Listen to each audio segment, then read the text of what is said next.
যে দূরে যে মসজিদটা দেখা যাচ্ছে এটা হচ্ছে বিখ্যাত চিনি মসজিদ।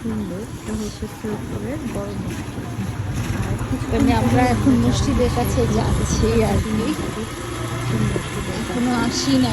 এই সৈয়দপুরে তো অনেক মসজিদ, এটা যেটা পার হয়েছে সেটা হচ্ছে বড় মসজিদ। অনেক মসজিদ, এইটুকু রাস্তা যেতে যেতে অনেকগুলো মসজিদ পড়বে।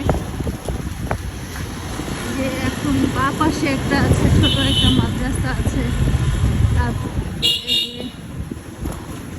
এটা একটা মাদ্রাসা, এটা এটা খ্রিস্টানদের কবর, তাই না? এই যে এটা হচ্ছে খ্রিস্টানদের কবর। আর মজার বিষয় হচ্ছে এই খ্রিস্টানদের কবরের সাথেই কিন্তু চিনি মসজিদ আছে, আবার মুসলমানদের কবরও আছে।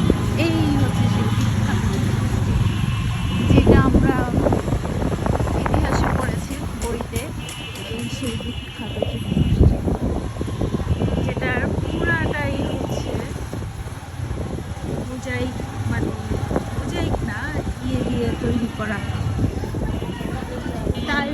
এটা হচ্ছে সিরামিক দিয়ে তৈরি করা। আমি আসলে এখানে ছোটখাটো ছিলাম।